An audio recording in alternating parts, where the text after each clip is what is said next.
Yang penting tukang gebuknya nggak dikurangin, Mas. Siapa? Ya. Voters Prabowo paling banyak konstituennya adalah masyarakat kelas bawah dan anak-anak muda. Paling tidak punya keberpihakan kepada dua konstituen yang ini nih. Ini posisinya DPR tapi dia jadi jubir pemerintah. Gimana ini juga ribet ini. Ya karena mungkin pemerintahnya tadi amatir, jadi DPR terpanggil kan. Kadernya DPR kan. Salam jumpa, salam Indonesia.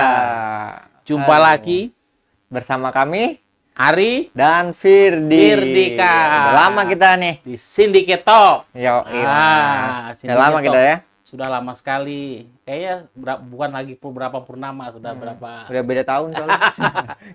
Tahun baru Cina, tahun baru Masehi. Tahun baru, masalah juga tetap baru, Mas. Yang penting harus punya semangat baru. Iya, semoga. Harus punya semangat baru karena manusia itu kalau tidak diberikan masalah selesai hidupnya, Fir. Kalau masih diberi masalah berarti masih diberikan harapan dan kehidupan. Wis, semoga harapannya selalu harus tumbuh. Nah, iya, walaupun kita hidup dengan anggaran terbatas, negara aja berhemat, Fir. Kita kan berhemat, lagi tren nih berhemat. Tapi antara berhemat sama efisiensi sama nggak ada dana itu bedanya apa, Fir? Itu ini, Mas.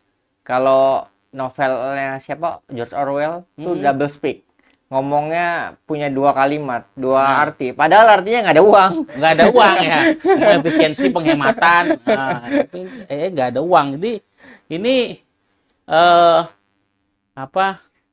peraturan presiden atau instruksi presiden? Apa? Peraturan presiden. Peraturan presiden nomor 1 tahun 2025. Jadi penghematan atau efisiensi anggaran.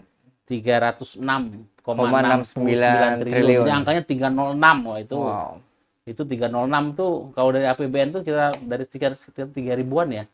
APBN sekitar 10%. Berarti Indonesia duitnya banyak ya, Mas?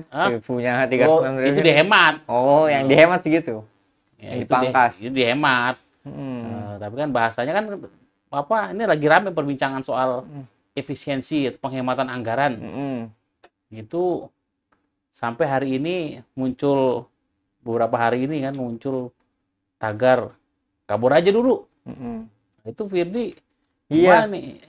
Itu ramai, Mas, belakangan ya. Kalau nggak salah tuh seminggu terakhir lah, karena muncul di sosial media, di Twitter dan X. Rata-rata kalau di Indonesia pengguna X itu kan kelas menengah, well educated.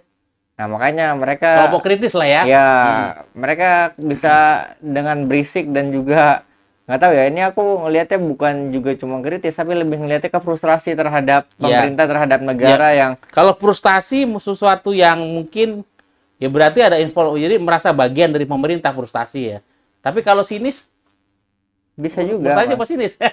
Bisa juga. Frustasi itu akumulasi. Frustrasi dulu masyarakat, aduh kok ekspresi dari frustasi. Iya. Lalu kayaknya gini-gini aja deh. Bahkan ada yang aku lihat beberapa tweet itu ya, bilang wah saya menyesal dan protes terhadap Tuhan. Kenapa saya WNI gitu.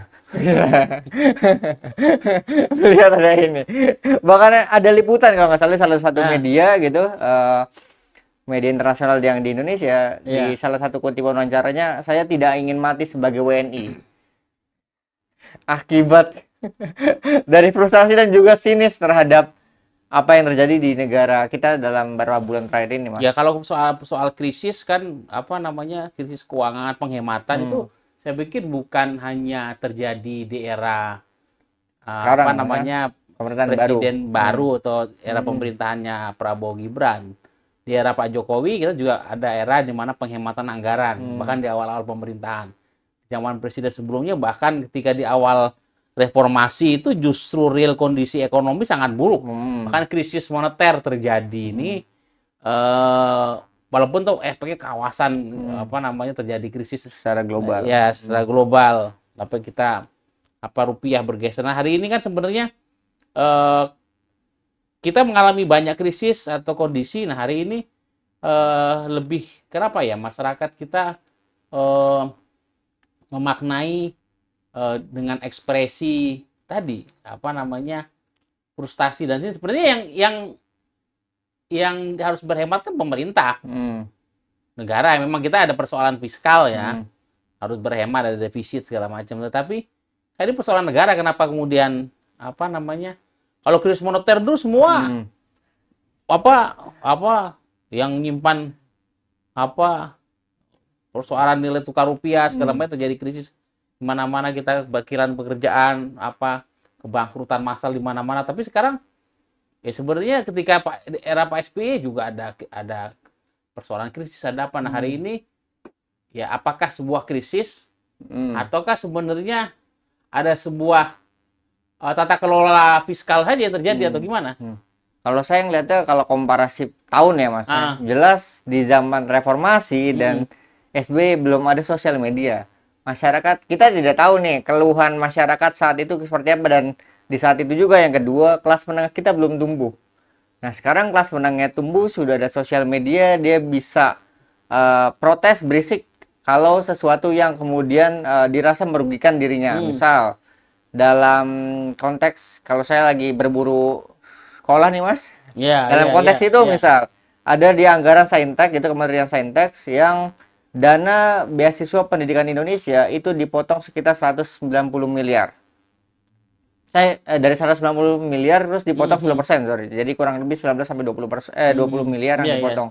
Bahkan di situ ditulis, beredar juga misalnya di sosial media dan di berita, bahwa akibat penghematan itu mahasiswa Indonesia yang sedang melakukan studi S3 sekitar 12-an sampai 20-an kalau nggak salah jumlahnya, itu terancam akan telantar. Dan kemudian di tahun 2025 kemungkinan besar tidak akan membuka beasiswa lagi. Dan itu yang misalnya mau melanjutkan studi, yang baru mau masuk kuliah, uang kuliah tunggalnya jadi naik. Ini udah dibilang sama menteri saat itu, Menteri Saintek itu, bahwa ini konsekuensi logis dari penghematan anggaran, kemudian biaya kuliah jadi naik. Sudah masyarakat ya tertekan oleh penghematan dan juga banyak PHK, meskipun misalnya secara statistik nggak signifikan dibandingkan 98, tapi ini tetap jadi wujud kekecewaan, dan itu kemudian diperparah ketika masyarakat dipaksa berhemat, maksudnya penghematan anggaran untuk masyarakat ya Mas. Tapi kementerian-kementeriannya justru di elit lah ya, sebagian justru malah terlihat mengeluarkan anggaran-anggaran yang penting, misalnya mengangkat staf sus, mulai dari yang artis, yang pesulap, yang buzzer. Ya, nanti untuk retret di kepala-kepala daerah kata juga lumayan tuh anggarannya. Ya, itu juga besar, dan juga pemilik komisaris di Tidar kalau nggak salah, netizen sudah browsing sana sini, itu salah satu petinggi partai. Partai siapa? Partai penguasa. Ya. Ya. Jadi kan kalau soal bahwa partai penguasa sekarang di kekuasaan kan sudah wajar dan sepantasnya. Yang diuntungkan mereka Mas, elit. Masyarakat tetap sulit. Yang untung elit, yang sulitnya masyarakat. Tapi kalau menurut saya, mau ada penghematan apa tidak, kondisi fiskal sebenarnya kondisi hari ini memang ada kondisi ekonomi global, tantangannya berat. Memang ada prediksi, memang ada ancaman krisis, kita harus berhemat segala macam. Sebenarnya kondisinya kan relatifly ya, mau ada penghematan atau tidak sebenarnya ya kondisinya begini-begini aja. Memang kita sudah prediksi bahwa nanti di masih 2004 dan 2025 tuh ekonomi itu punya tantangan yang berat gitu ya. Nah, tapi ini sebenarnya kalau kita runut kan sebenarnya kepres soal penghematan anggaran atau efisiensi anggaran sampai 309,69 triliun itu keputusan pertama presiden di tahun baru, sebenarnya kado tahun baru tuh. Iya kan? Bukan PPN yang batal. Ya, pasca pembatalan PPN 12% itu. Karena negara merasa bahwa pemasukan pajak tidak sesuai target. Dan makanya kompensasinya memang terjadi di penghematan. Nah, kalau memang penghematan itu kan memang terjadi, memang mestinya di semua sektor. Makanya efisiensi anggaran ini, dan beberapa pemerintahan juga melakukan, Vietnam kemarin juga melakukan penghematan anggaran. Bahkan Presiden Donald Trump juga melakukan penghematan. USAID, Bapak keluar dari WHO segala macam, bagian dari penghematan.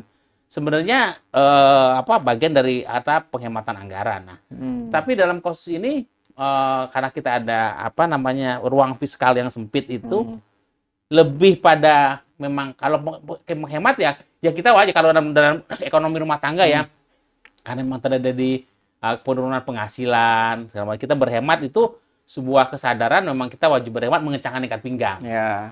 Tapi ini sebenarnya yang dipersoalkan kalau dalam publik ini bukan persoalan penghematannya, tapi semacam realokasi anggaran untuk program-program itu yang membuat sepertinya dugaan saya apakah kemudian yang membuat kemudian ada semacam frustasi atau semacam sinisme dari masyarakat, ekspresi sampai ada hashtag kabur aja dulu.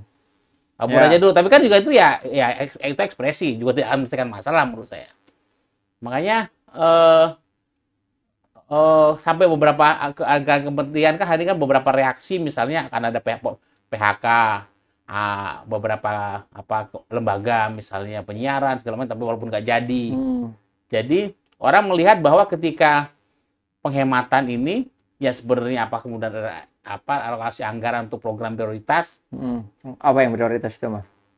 Ya katanya kan program prioritas makan bergizi gratis macam itu kan. Penunjangnya kesehatan dan pendidikan. Nah, lalu persoalan kesehatan pendidikan tapi pada sisi lain kan kemudian menimbulkan efek dikhawatirkan memang menimbulkan efek justru kontraproduktif terhadap pertumbuhan ekonomi. Nah, sebenarnya kalau kondisinya real memang negara tidak punya duit, terjadi uang fiskal kita sempit. Berhemat tuh masyarakat diajak berhemat oke saja. Kita punya apalagi kan pasca ini kepercayaan publik pada pemerintah kan besar sekali loh. Dari 80%. Tapi mengapa kemudian terjadi semacam narasi counter narasi yang kuat dari publik terhadap soal penghematan ini gitu. Ya, sebenarnya juga banyak juga misalnya masyarakat yang setuju aja tadi Mas soal penghematan ya. Tapi kan masalahnya kalau tadi mention bahkan ini juga kan ramai juga gitu di sosial media. Kita meniru Vietnam. Vietnam jumlah kementeriannya yang dikurangi. Jumlah kementerian dikurangi, maka itu ya.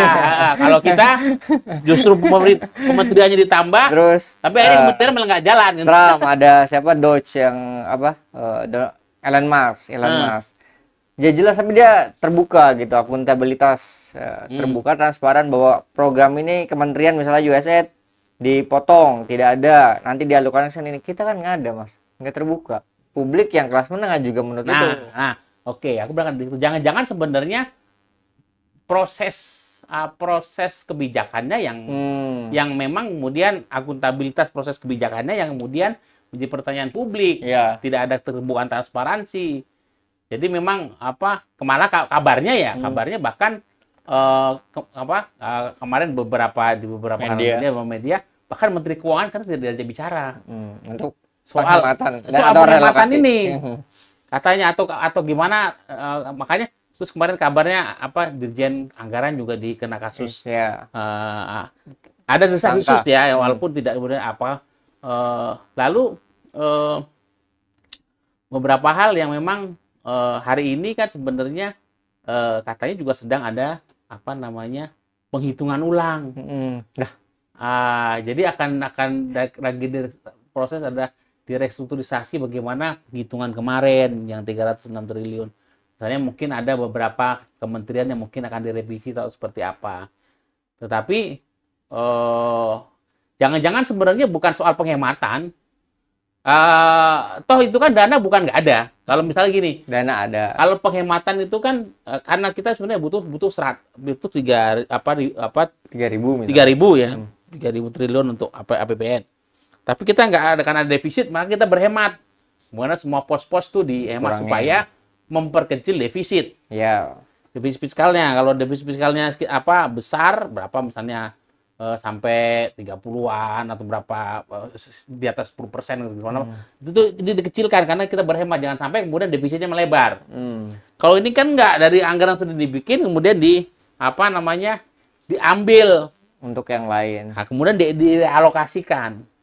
Nah, ini satu tuh soal sebenarnya alokasi, bukan soal penghematan. Kalau penghematan kan atau prosesnya yang memang tidak melalui proses birokrasi yang proses ya apa namanya proses kebijakan yang melibatkan semua stakeholder yang ada, karena memang kalau kronologisnya tiba-tiba jebret di Januari ada apa namanya keputusan presiden soal apa penghematan 306 triliun itu, sebelumnya kan soal apa namanya kado presiden.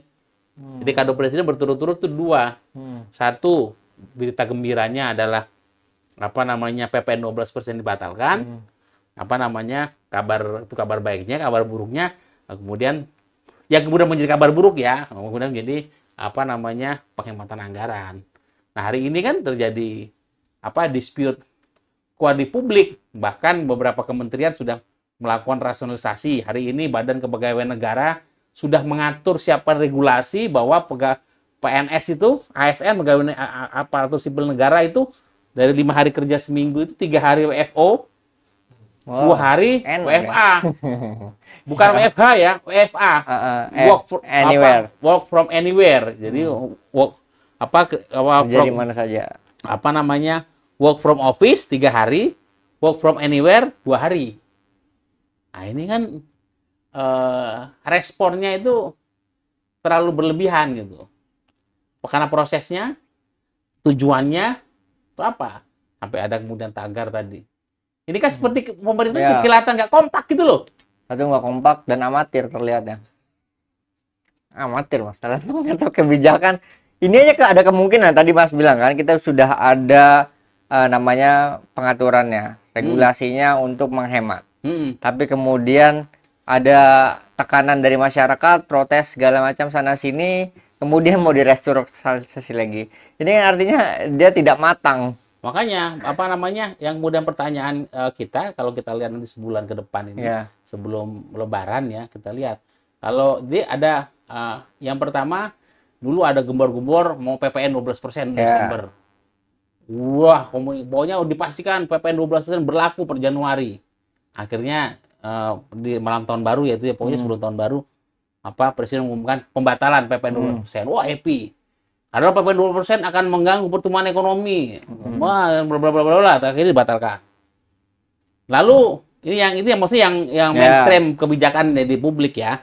Kemudian yang kedua kemarin yang rame gas melon. Gas LPG 3 kg. Tidak ada lagi di pengecer, semua harus ngambil di apa namanya? Pangkalan. Di pangkalan. Pangkalan mana? Pangkalan ojek kali ya. Di pangkalan demi supaya tepat sasaran.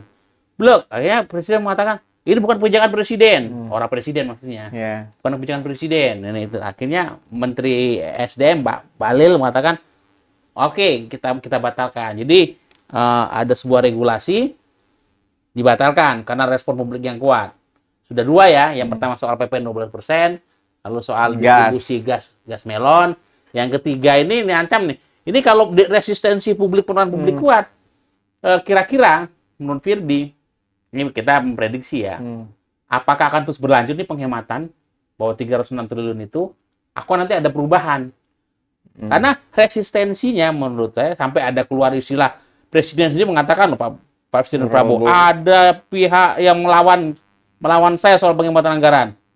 Jadi kan bukan soal kalau masyarakat publik sih kita nggak punya hak untuk menyuarakan aspirasi publik. Bahkan di internal pemerintah, presiden sendiri merasa ada pihak-pihak di internal pemerintah yang disebut tadi amatiran, itu justru resistensi memprotes.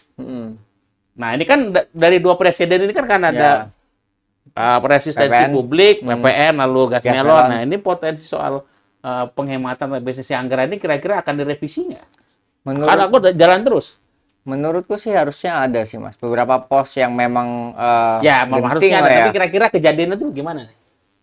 Menurutku ada Mas. Tapi untuk revisi ya. Tapi di beberapa pos tertentu aja. Misalnya infrastruktur tuh yang dibanyakin.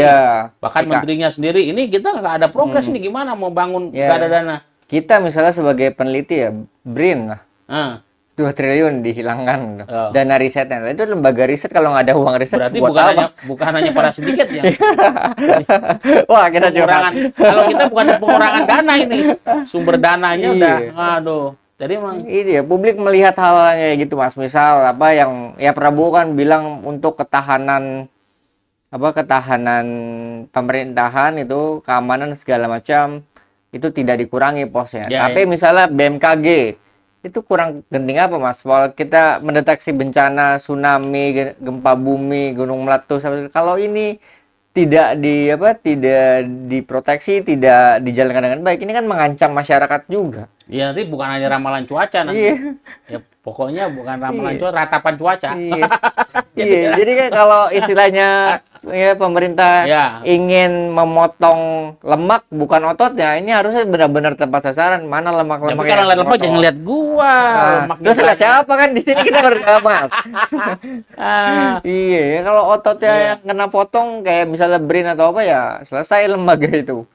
ya bahkan kalau di kementerian tadi BRIN kena apa lembaga pendapat apa namanya terus apa kementerian yang paling besar emang dari kementerian apa namanya infrastruktur Struktur ya. ya. Kementerian Infrastruktur IKN. PU ya, PU. Itu pemotongannya sampai 81 triliun. Kalau Kementerian Perhubungan itu sekitar 17,9 hampir 18 triliun. Itu kalau kementerian apa namanya PU itu bahkan nanti jalan-jalan rusak itu nggak ada jalan Iya. berlubang itu. Yang penting tukang gebuknya nggak dikurangin, Mas. Nah, Siapa? ya pasukan bersenjata. Lalu kalau perhubungan tadi bahkan yang menjaga perlintasan kereta Iya, itu akan kena juga. diberhentikan. Wah, kereta kan semakin suka lewat kalau begitu. Kalau nggak ada penjaga perlintasan. Iya. Nah, karena keamanan. Nah, memang tapi mengapa ya? Itu kok banyak kemudian jadi saya lihat masyarakat bukan nggak paham, bukan nggak setuju, bukan nggak tidak sepakat dengan penghematan anggaran.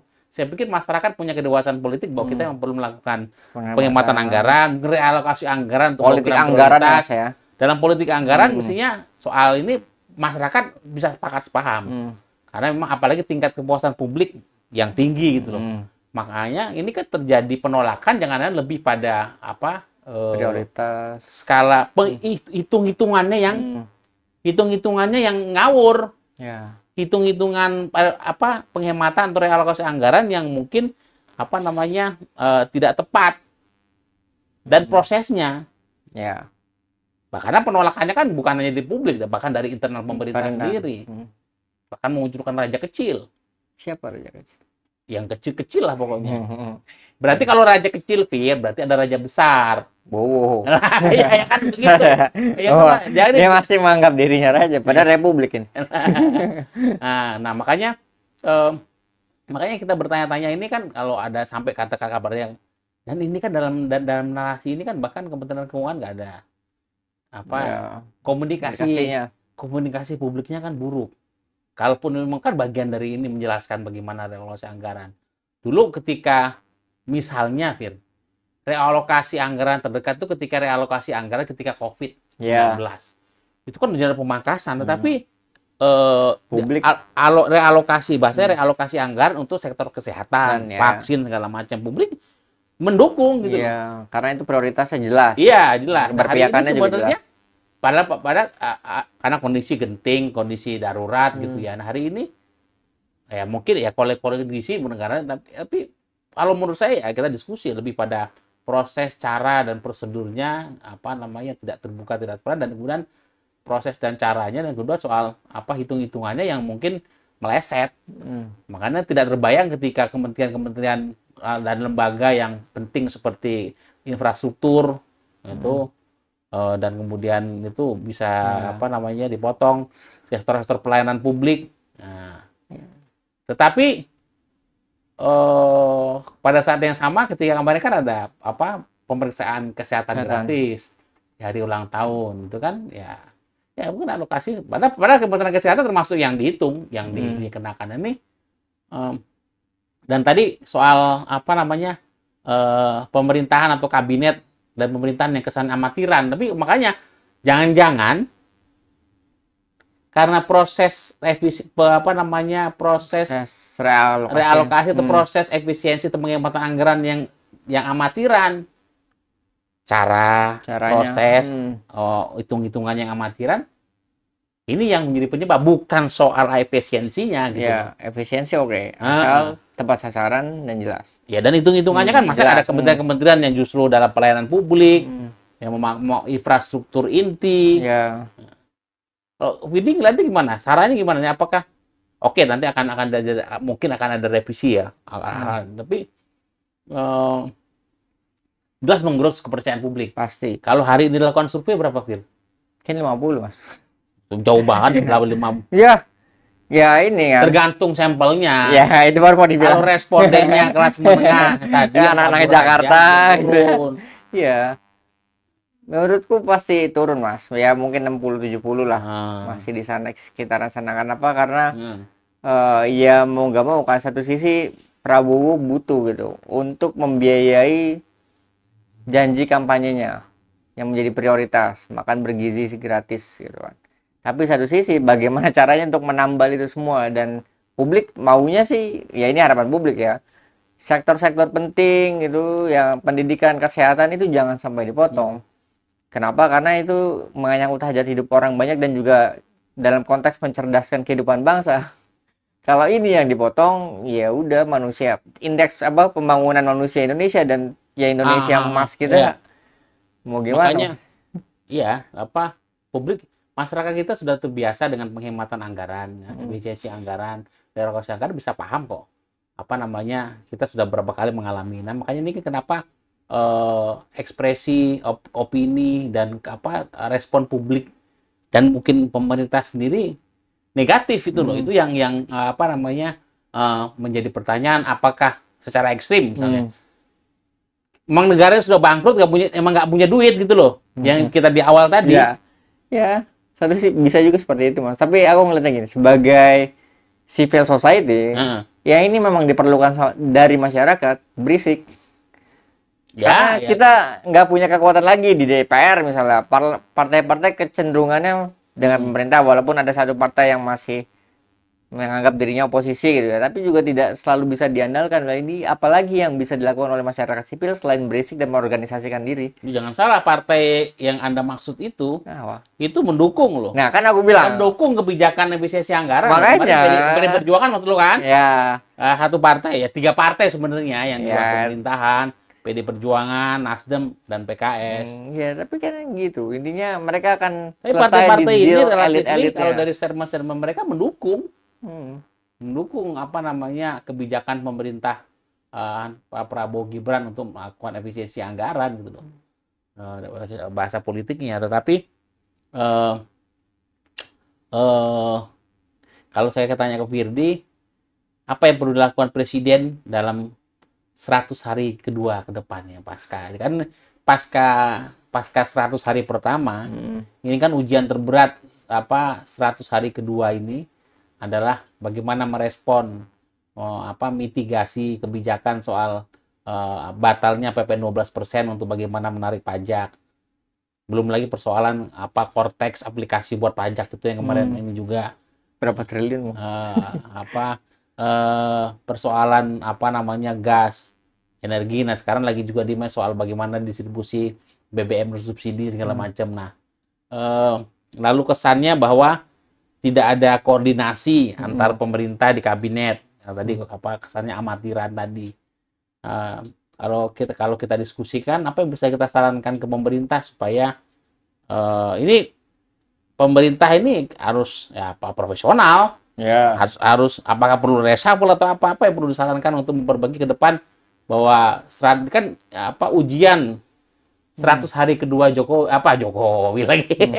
Masih keinget loh, Mas? Enggak. Ya karena paling enggak 100 harinya lebih enak zaman Jokowi gitu loh. Kan bicara lebih aman. Ya, 100 hari ini memasuki 100 hari kedua Prabowo Gibran ini apa yang perlu kita perbaikan kebijakan atau solusi yang bisa kita berikan dari semua kritik yang kita masukan ya, berisik boleh, tapi kira-kira apa solusi yang kita sarankan kepada pemerintah untuk menata 100 hari kedua nih Prabowo Gibran? Saya kurang setuju, Mas, kalau kita harus ngasih solusi. Bukan kita dibayar usulan. Oke, kalau solusi. Usulan karena Karena lo bilang, oh ini pemerintah amatiran. Iya. Lo paling nggak kita bisa memberikan solusi, paling nggak kita tidak Dia dibayar untuk itu, Mas. Kita udah membantu mengkritiknya. Paling tidak, Fir, kita tidak kurang amatir. Paling nggak kalau dari si amatir kita nggak amatir banget gitu loh. Karena pemerintah amatir, dia butuh masukan, Fir. Masukannya tetap, Mas. Pertama, misalnya tetap harus mempertimbangkan beberapa riset gitu ya, atau masukan sebelum mengeluarkan kebijakan publik. Harus dilihat juga resikonya kalau kebijakan ini dikeluarkan, apa dampaknya buat masyarakat, terutama keberpihakan kepada masyarakat lemah kan, karena voters Prabowo paling banyak konstituennya adalah masyarakat kelas bawah dan anak-anak muda. Paling tidak punya keberpihakan kepada dua konstituennya ini nih, yang paling besar, ceruk yang paling besar. Yang kedua, tentu saja komunikasi di pemerintahan, nah itu harus dibenahi.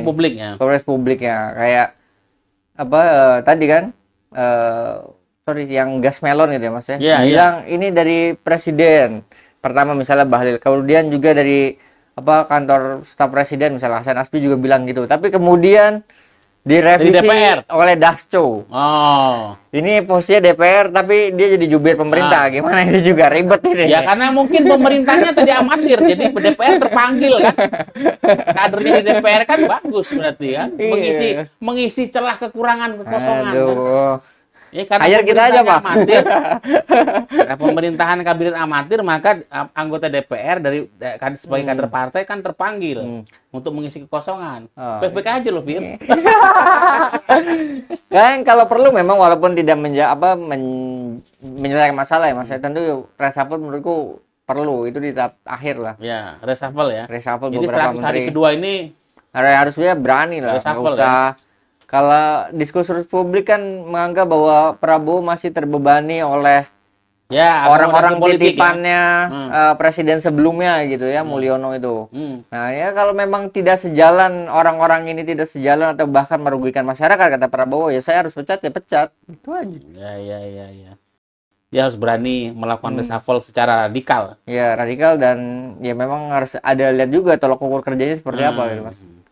Jangan dislike atau semacam itu bahaya juga. Sekarang kalau saya pikir nanti statement ke arah sana sudah dilontarkan oleh Presiden Prabowo ya. Ada pihak-pihak yang melawan saya mengenai efisiensi anggaran. Nanti ya saya yang bandel, yang dablek akan saya pecat. Nah ini yang double, yang bandel, yang dablek, yang melawan. Raja kecil itu siapa ya? Saya pikir pihak-pihak itu sudah merasa. Jadi jangan sampai ada kerikil atau batu di dalam duri dalam daging, di dalam daging pemerintahan, atau duri dalam daging pemerintahan. Apalagi dagingnya banyak lemak, itu kan harus lebih enak biasanya kalau pakai lemak. Baik. Terima kasih, Firdi.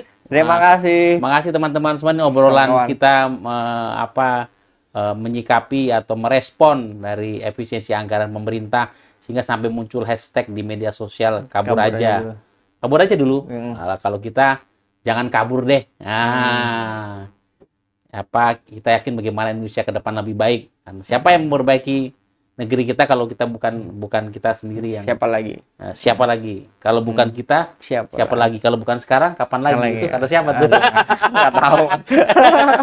Itu banyak yang di jalan-jalan poster. Iya, banyak itu ada politisi. Baik, terima kasih semua. Terima kasih. Sampai jumpa. Salam Indonesia.